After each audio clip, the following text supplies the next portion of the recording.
We'll get to our Americans playing over in Europe in a moment. It's a big week. We'll get to that. But we begin with the big story coming out of the weekend, which we asked the question, is the Premier League race over?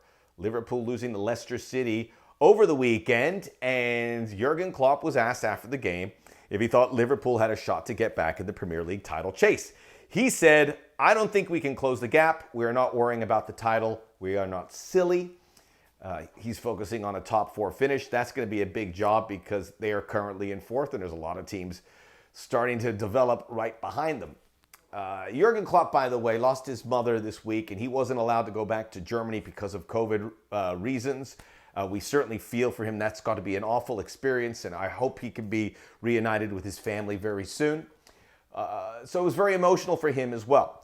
Now, Liverpool are 13 points off the pace of Manchester City. I do believe their Premier League push is over. That's fine. He has won everything. By the way, the bookies naming Jurgen Klopp as the favorite to be the next manager fired in England.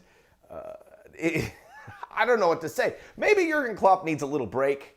But for him to be the next fired, he won the European Cup. He won the Premier League trophy for the first time in 30 years.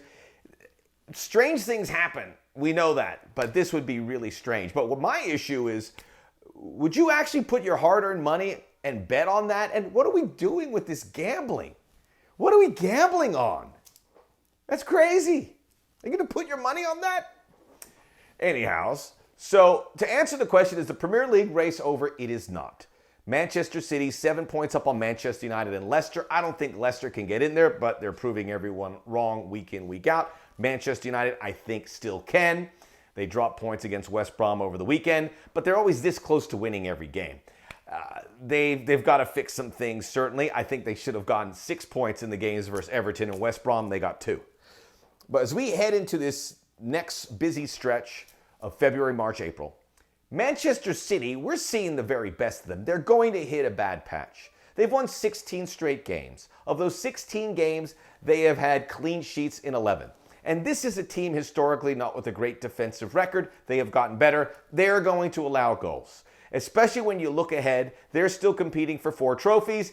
The schedule's going to be very busy. They are going to drop some points here. And I think Manchester United has a chance to get close. Am I picking Manchester United? No. But the race is not over. Manchester City, they're going to be, if they can come out of here, they're the best team probably in English history. But we haven't seen that from, this is a really good team. But the best, no. So it's not over. We have a long way to go. We have, I think, 13, 14 games still to be played. One race that is definitely not over is the Serie A, and I'm taking the bait on Inter Milan again. They moved into first place after defeating Lazio. Juventus stumbling against Napoli. So now they are 1 point up on Milan, and there's a gap to the rest. We know Inter sputter a lot along the ways, but this is the team. They have it all. They have the best player right now in the Serie A, Romelu Lukaku, 16 goals on the season, co-leader with Cristiano Ronaldo. They have Lautaro, who's the best talent. They have depth. They have experience. The depth, they can bring Alexis Sanchez, Matteo Darmian, Ashley Young, D'Ambrosio off the bench. They have it. And they have the talent. And they have the manager in Antonio Conte. So I think they're going to win it. They don't have to worry about Europe either. So their schedule's a little bit more open. Milan, it's going to be one of the Milan teams. And remember, Juventus have won 9 straight Scudettos in Italy. So it'd be nice to have a new champion. So keep an eye on that. Let's get to the American players. It's going to be a big week as we head towards Champions League. I'll get to that first. Pretty standard week for our guys over in Europe. A couple developments that I want to bring to your attention. Daryl Dike at Barnsley started, looked really good again, assisted on a goal. Barnsley won at Brentford, which helps Swansea, who are in third. Remember, the top 2 get promoted. Swansea now the team of Americans Jordan Morris and Paul Arriola. Daryl Dike looks like a Premier League forward. Size, strength, and then he has the work ethic. This is a revelation, and it looks like he's just going from strength to strength, and now people are paying a lot of attention.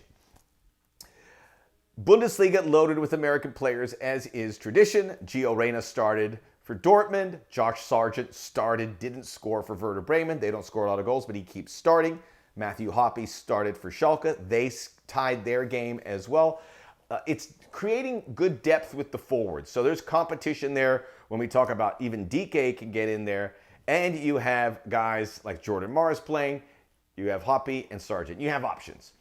We also have a lot of developments on the defensive end.